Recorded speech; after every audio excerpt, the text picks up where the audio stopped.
Hello friends, welcome to Telugu audio story. మీరు కనుక ఛానల్ని ఫస్ట్ టైం చూస్తున్నట్లయితే ఛానల్ సబ్స్క్రైబ్ చేయండి, లైక్ చేయండి. అలాగే ఈ కథపై మీ విలువైన అభిప్రాయాన్ని కమెంట్ రూపంలో తెలియచేయండి. ఇక కథలోకి వెళ్దామా?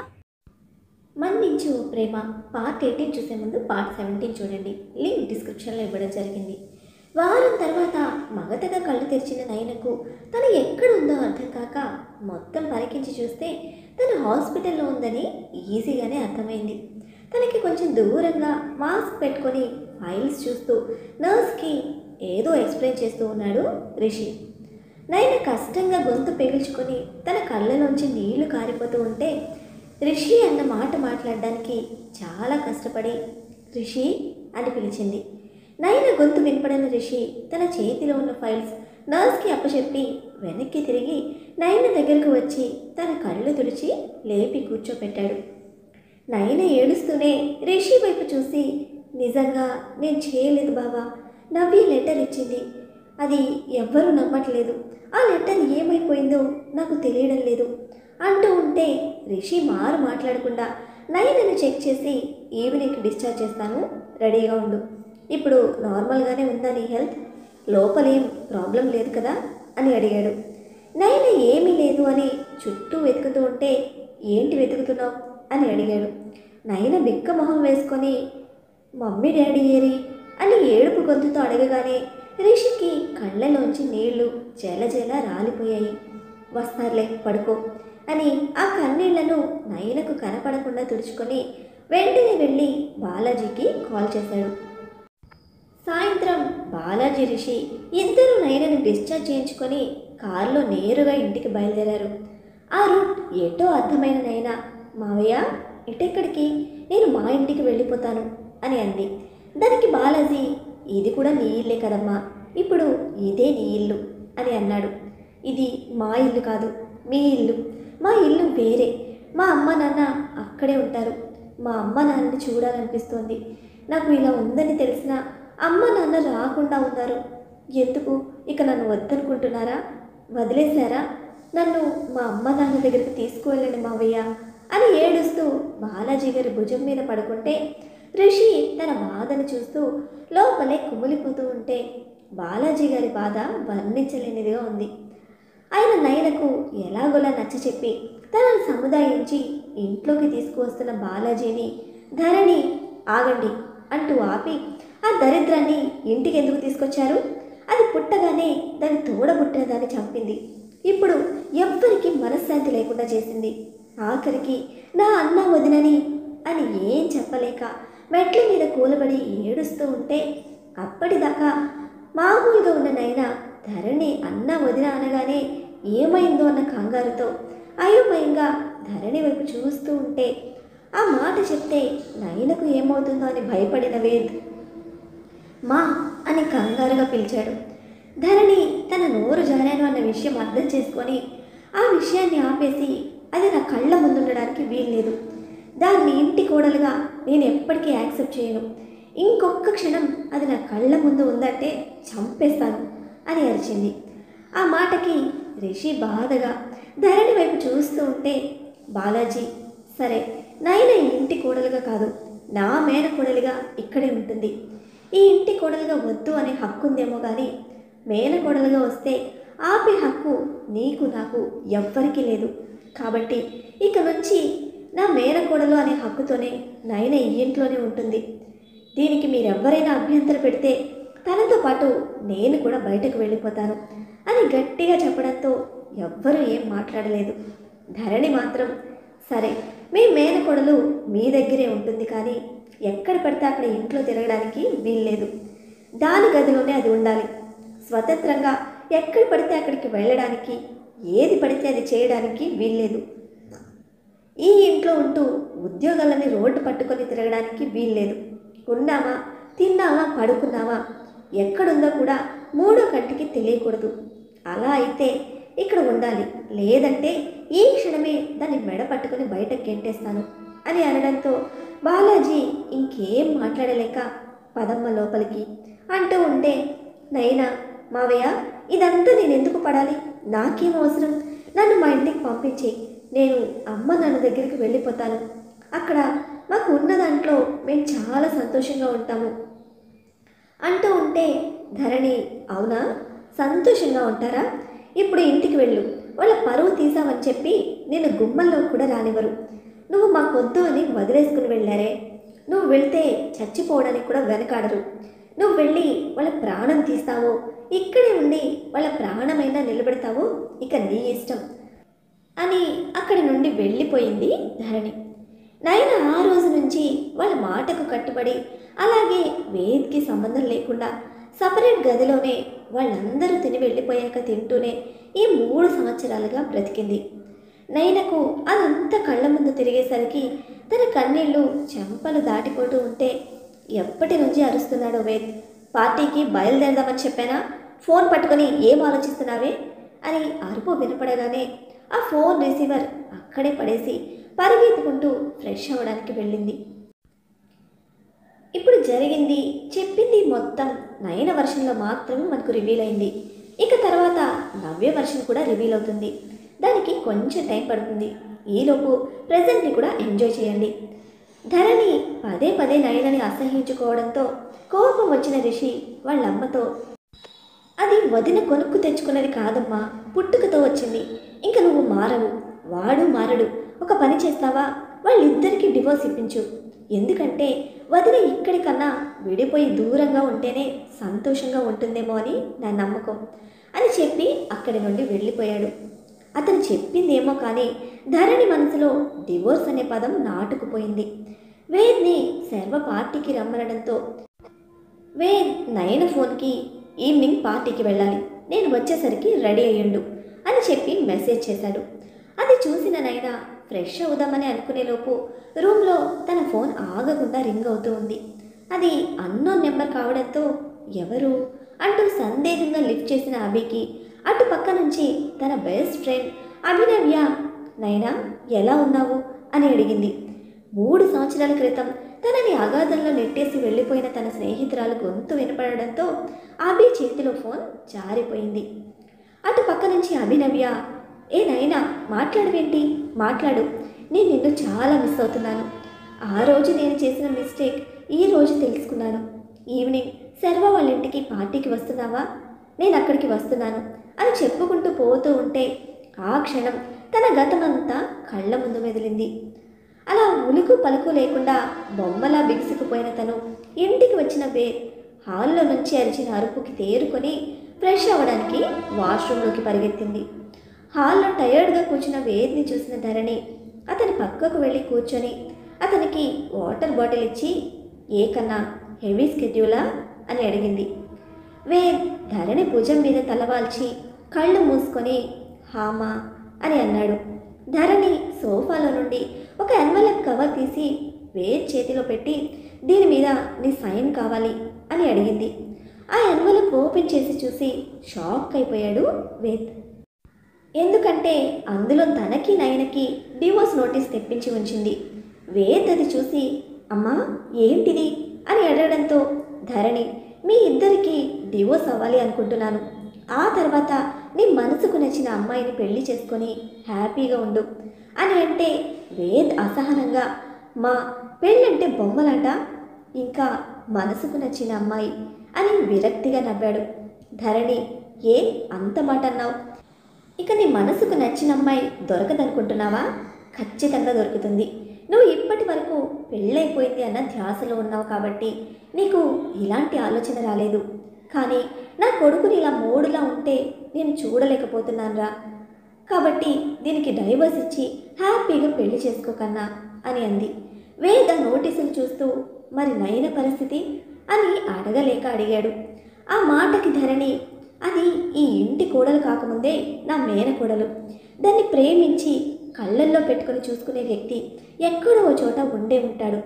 అలాంటి వాడిని వెతికి ఎంత ఖర్చు పెట్టైనా దానికి ఘనంగా పెళ్లి చేస్తాను అని అంటూ ఉంటే ఆ మాటలు అర్థం కాని స్నిగ్ధ నానమ్మ పక్కన కూర్చొని భయపడుతూ వేద్ని చూస్తోంది.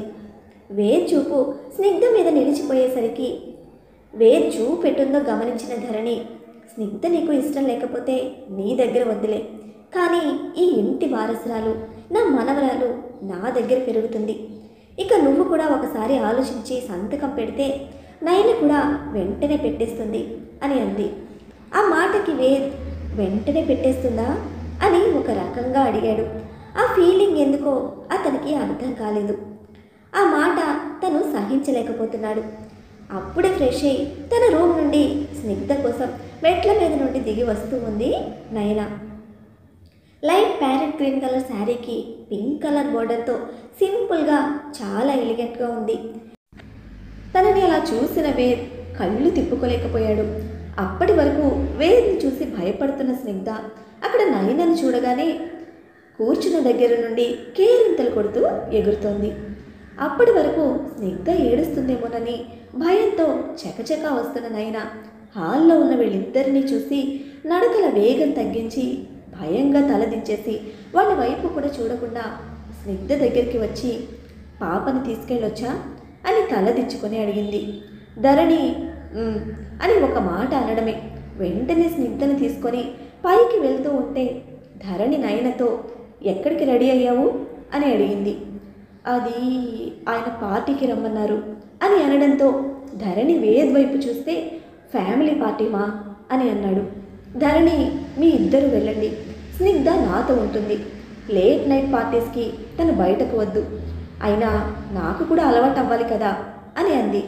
ఆ మాటతో నయన అయోమయంగా ధరణి వైపు చూసి స్నిగ్ధని ఎక్కడి నుంచి ఎత్తుకుందో అక్కడి పెట్టి పక్కకు వెళ్ళి నిలబడితే మా 10 మినిట్స్లో కిందకి వస్తాను అని ఇండైరెక్ట్గా నయనకి చెప్పి తను ఫ్రెష్ అవడానికి వెళ్ళాడు వేద్. ఇద్దరు పార్టీకి బయలుదేరారు. కార్ని వేద్ సెల్ఫ్ డ్రైవ్ చేస్తున్నాడు. చూసే వాళ్ళకి బాగోదు కాబట్టి పక్క సీట్లో కూర్చుంది నయన. కానీ ప్రయాణం అంతా ఇద్దరి మధ్య మాటలు లేక చాలా నిశ్శబ్దంగా సాగింది. వేద్ అనుకోకుండా నయన వైపు చూసేసరికి అతడికి ఒకప్పటి నయన అల్లరి, చిలిపితనం, తన చిరునవ్వు మొత్తం తుడిచిపెట్టుకుపోయాయి అనిపించి ఎందుకో మనసంతా దిగులుగా అయిపోయింది. కానీ నయనకు మాత్రం మనసులో మేమిప్పుడు ఎక్కడికి వెళ్తున్నాం, బావ ఎక్కడికి తీసుకువెళ్తున్నాడు, నవ్య ఇన్ని సంవత్సరాలు ఏమైపోయింది, ఇప్పుడు ఎందుకు ఫోన్ చేసింది అనే ఆలోచనల్లో మునిగిపోయింది. ఇద్దరు ఎవరి ఆలోచనలో వాళ్ళు ఉండగానే వాళ్ళు వెళ్ళవలసిన పార్టీ వెన్యూ రావడంతో వేద్ కార్ పార్క్ చేసిన తర్వాత ఆలోచనల్లో విహరిస్తున్న నయన ముందు చిటిక వేస్తే తను అప్పుడు తేరుకుంది. వేద్ నయన 4 అడుగులు ముందుకు వేసేసరికి ఎక్కడి నుంచి వచ్చిందో నవ్య సుడిగాలిలా వచ్చి వేద్ని చుట్టుకుపోయింది. 3 సంవత్సరాల తర్వాత నవ్యను చూసిన వేద్ పరిస్థితి వర్ణనాతీతంగా ఉంది. జనరల్గా ఇంట్లో వాళ్ళు టచ్ చేస్తేనే పెద్దగా ఇష్టపడిన వేద్ ఎవరూ తనని అలా పట్టుకోవడంతో ఎక్కడ లేని చిరాకు వచ్చి విసురుగా తనని వెనక్కి నెట్టాడు. అప్పుడు చూశాడు తన మొహాన్ని తీక్షణంగా. కన్నీళ్లతో తన ముందు నిలబడి ఉంది నవ్య.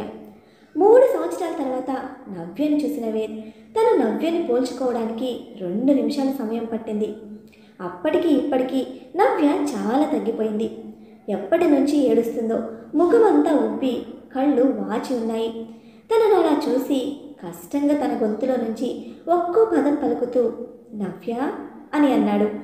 నవ్య కన్నీళ్లతో అవునని తల ఊపుతూ వేద్ దగ్గరికి వచ్చి వేద్ చెంప మీద చేయి వేసి మీరెలా ఉన్నారు అని ప్రేమగా వేద్ కళ్ళలోకి చూస్తూ అడిగి మళ్ళీ పక్కనే ఉన్న నయనను చూసి వెంటనే తన చేయి వెనక్కి తీసుకుంది.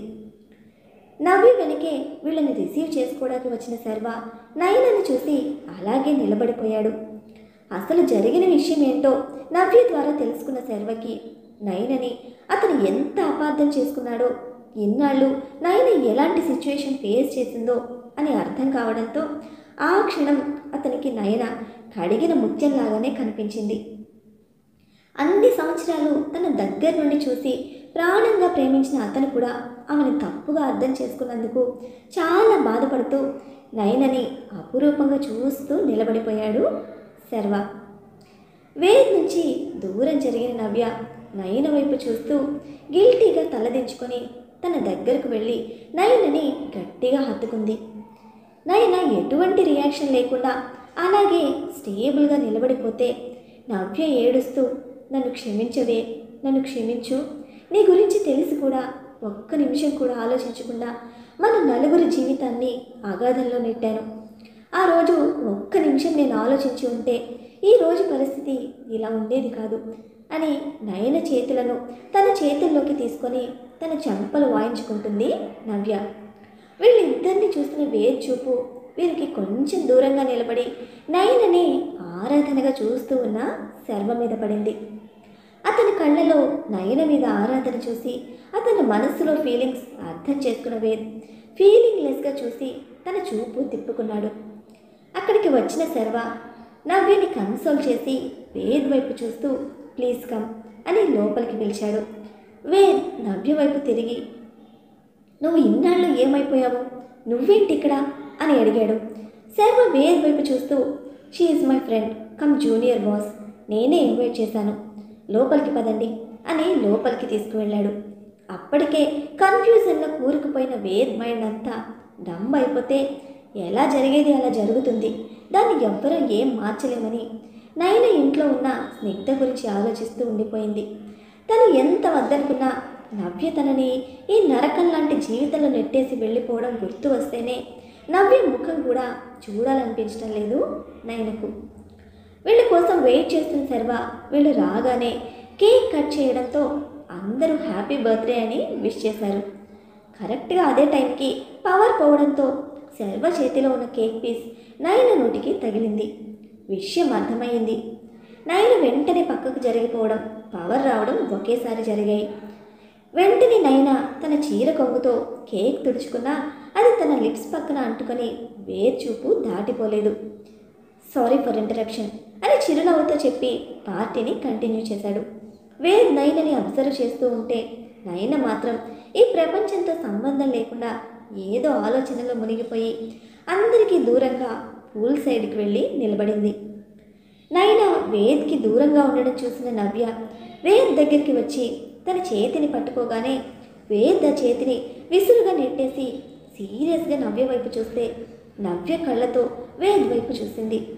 అందరూ పార్టీ హడావిడిగా ఉండడంతో వేద్ కూడా నవ్యతో మాట్లాడుతున్నట్టు అనిపించిన శర్వ తన కళ్ళతో నయన ఎక్కడుందో వెతికి ఆమె పూల్ సైడ్ ఉండడంతో తను కూడా పూల్ సైడ్కి వెళ్ళి నయనకు 4 అడుగుల దూరంలో నిలబడి చేతులు కట్టుకునే పూల్లోకి చూస్తున్న నయనను చూస్తూ తను కూడా చేతులు కట్టుకొని పూల్ వైపే చూస్తూ నాకు కనీసం విష్ చేయాలని కూడా అనిపించలేదా అని అడిగాడు.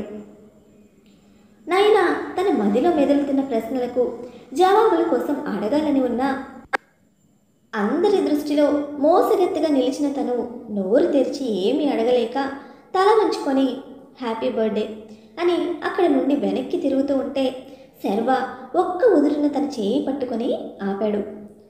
వేద్ చూపులో అసహ్యాన్ని తట్టుకోలేని నవ్య వేద్ని గట్టిగా హత్తుకొని ప్లీజ్ వేద్ గారు మీరు అలా చూడకండి, ఇప్పటికే సగం చచ్చిపోయాను, ఇక పూర్తిగా చచ్చిపోతాను, మీ కళ్ళలో నాపై అసహ్యం చూడడం నా వల్ల కాదు, నేను చూడలేను, జరిగింది చిన్న తప్పు కాదు, నాకు తెలుసు, నా తొందరపాటుతనం మన జీవితాలని నాశనం చేసింది, కానీ దయచేసి ఏం జరిగిందో ఎక్స్ప్లెయిన్ చేసే ఛాన్స్ నాకు ఇవ్వండి ప్లీజ్ అని కన్నీళ్లతో వేడుకుంటే ఎంతైనా ప్రేమించిన అమ్మాయి కన్నీళ్లు చూసిన వేద్ మనసు కరిగిపోయి తనని దూరంగా జరిపి సరే అంటూ పక్కకు తిరిగి చూసేసరికి నాయన చేతిని పట్టుకొని శర్వ చేయి కనిపించి వేద్ పిడికిలి బిగుసుకుంది. మరి నవ్య ఏం చెప్పబోతోంది? అసలు ఆ రోజు లెటర్ రాసి ఎందుకు అలా వెళ్ళిపోయింది? ఇప్పుడు నవ్య చెప్పే సమాధానంతో నవ్య వేద్ మళ్ళీ దగ్గర కానున్నారా? ఒకవేళ వాళ్ళు దగ్గరైతే ధరణి కోరుకున్నట్టుగా వేద్ నయనకు విడాకులిస్తాడా? మరి నయన జీవితం ఏం కానుంది? చిన్నారి స్నిగ్ధ నయనకు కూడా దూరం కానుందా? తెలుసుకోవాలంటే నెక్స్ట్ ఎపిసోడ్ని ఫాలో చేయండి. అలానే ఈ ఎపిసోడ్ని లైక్ చేయటం మాత్రం మర్చిపోకండి. Bye friends.